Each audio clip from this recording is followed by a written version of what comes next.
I'm going to let him get situated before I get started so I can keep my time. All right. Hi, as you know, my name is Buzbee. I'm from Louisiana State University. Go Tigers. My major is English, and I don't have any visuals for you. I'm just going to enchant you with my words.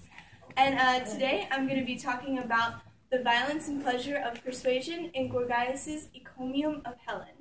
Before I begin, I want to give you kind of a brief outline so you kind of know what I'm going to talk about throughout the 12 minutes.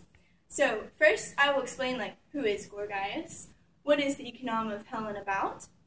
Then I will go over Gorgias' ideas on rhetorical violence and pleasure in terms of the audience.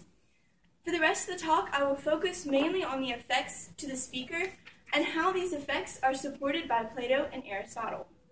Finally, I will have a brief conclusion, a friendly disclaimer, and answer any questions at the end. So, to begin, who is Gorgias? Gorgias was a sophist in 1414 BCE and 480 BCE. He was a sophist during the time of Plato, and sophists, especially Gorgias, were known as rhetors more interested in playing with language and audience than truth value of their statements. And Plato condemned Gorgias for these reasons. Now, because Plato condemned Gorgias, scholars for many years followed suit, until recently, scholars such as Scott Consigny, John Polokis, and Charles Segal have re-examined Gorgias' works and proved time and again that he's a scholar that we should take seriously in rhetoric. And he may help us understand the vexed relationship between two controversial aspects of persuasion, that is, the violence and pleasure it occasions. So, the Encomium of Helen. This is Gorgias' most popular piece for analysis, and it's because he has a stimulating discussion of speech embedded in an unusual argument defending Helen of Troy. Who is Helen of Troy? According to mythology, Helen was the most beautiful woman in the world, right? And she was taken by Paris, or she went willingly, we don't know, to Troy. And this is what started the Trojan War. But you see, Greeks believed that Helen went willingly with Paris and started the Trojan War on purpose. So they hated her, absolutely. Well, Gorgias contends against this common opinion. He states, she is a victim. She is not to blame because she's a victim of fate, rape, speech, or love. And the most common, the biggest argument, right, is this speech. Because you see, an encomium is a praise of someone. But Gorgias doesn't praise Helen. He defends her. And what he talks about is speech. He discusses different kinds of speech of philosophers and astronomers, and the effects of certain speeches on the body and the soul. In fact, even the analogy of Helen and Paris sets up an analogy of the audience to the speaker, right? Because he claims that Paris persuaded Helen, and in doing so, he sets up this analogy of the speaker and the audience. So Gorgias' Encomium can easily be analyzed for the power of persuasion and the relationship between the audience and the speaker. Now, he talks about different themes, but my theme that I'm most interested in is the violence and pleasure. See, Gorgias claims that speech is violent.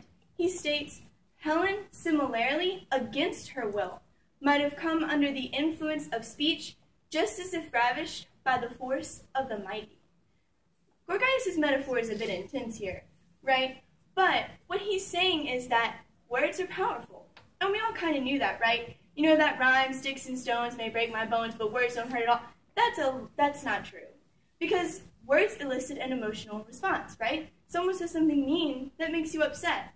But Gorgias goes a step further, and he says speech is actually a physical force.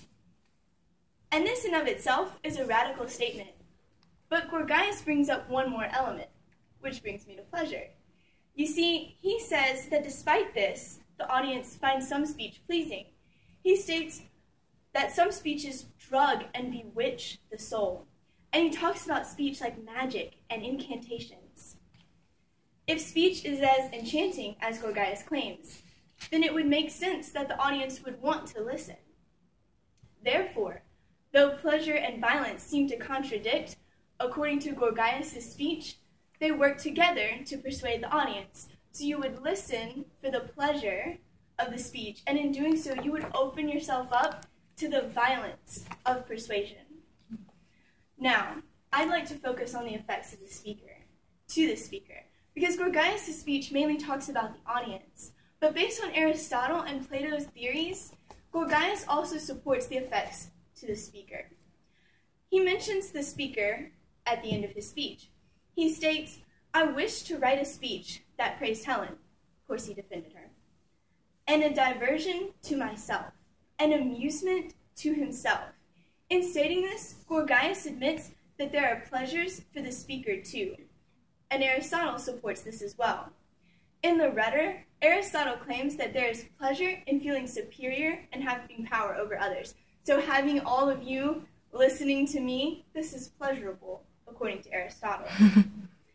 Because the speaker acts on and wields the power of persuasion over the audience, the speaker would gain pleasure from this interaction. Right, so this is happening now, even as I'm talking about it. Rhetoric. If the speaker gains pleasure in persuasion, it stands to reason that the speaker is also open to the violence of persuasion. The speaker can either abuse the power over the audience, or the speaker can be changed as well. So, remember Gorgias' warning of rhetors, that some drug and bewitch the soul, but he says within kind of evil persuasion.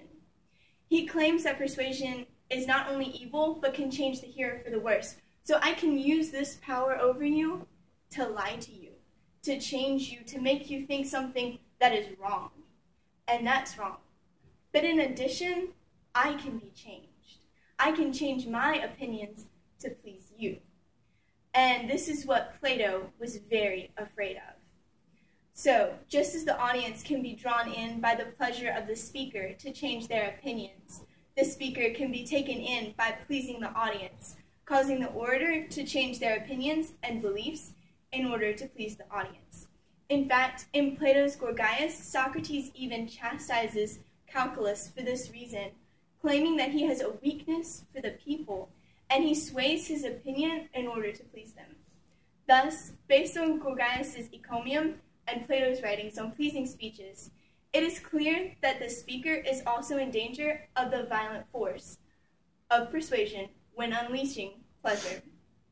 An example of this is also evident in the mythology that Gorgias bases his speech on. So he bases his speech on Helen and Paris, right? But there's a backstory to this. You see, before the three goddesses come to Paris, it's Hera, Athena, and Aphrodite, and they each offer him something, so that he will pick them as the fairest goddess of them all, right? You have some fairy tale underlying here. And he picks Aphrodite because she offers him Helen of Troy, the most beautiful woman in the world. So, based on this story, from the beginning, before Paris even meets Helen, he gives in to the pleasing sight of her beauty and opens himself and his people up to the literal violence of the Trojan War. So, in this way, even the mythological figure of Paris in Gorgias' speech supports how the speaker is vulnerable to violence when unleashing pleasure. Thus, even though Gorgias is mainly concerned with how speech affects the audience, Gorgias' speech can also be interpreted as a warning for the speaker, and in doing so actually supports not only Plato, but also Aristotle's ideas on speaking and pleasure in terms of the speaker. Now, before coming to my conclusion and my disclaimer, I would like to re-examine Plato's views on Gorgias and pleasing speeches, because Plato was really against Gorgias, and he did this because, sorry, shine the light, and I was like, oh no, it's 3 minutes. I'm sorry. In Plato's Gorgias, because Plato condemned Gorgias for these pleasing speeches. And what I'm proving here is that actually Gorgias supports Plato's views against pleasing speeches because he reaffirms this fear of manipulation, right? Gorgias shows the audience, hey, pleasure is opening you up to this violence, and why pleasure may not be persuading you not to believe the truth, right? I can say a pleasing speech and it still be truthful. However, it is something you need to be aware of when speakers are talking to you, that they're using pleasure to open you up in order to persuade you. So, in conclusion, in the Encomium of Helen, Gorgias displays violence and pleasure in persuasion, drawing attention to the relationship between the speaker and the audience and illustrating the dangers involved in this exchange. Though Plato condemns Gorgias for only being concerned with manipulating the audience, he illustrates how this manipulation comes about and in fact further supports Plato's views of dangers in pleasing speeches, both for the audience and the speaker. Now, for my slight disclaimer. For practical implications in everyday situations, the metaphor that Gorgias uses in his speech is a tad problematic, right? Because he talks about Helen being ravished by the force of the mighty, and if you think about how many times a day people try to persuade you of something, this is a bit disconcerting. However, you have to know that Gorgias did this, first of all, to shock people, right? He said this is a diversion to myself. And also, I think to prove how dangerous it is, to make you really think that this is something that people should be aware of, and it should be seen as a teaching tool. So we should be looking of the, so what he shows people is that as the audience, we should be aware of pleasure, and for the speaker as well, because it could change us, either for the good or for the bad.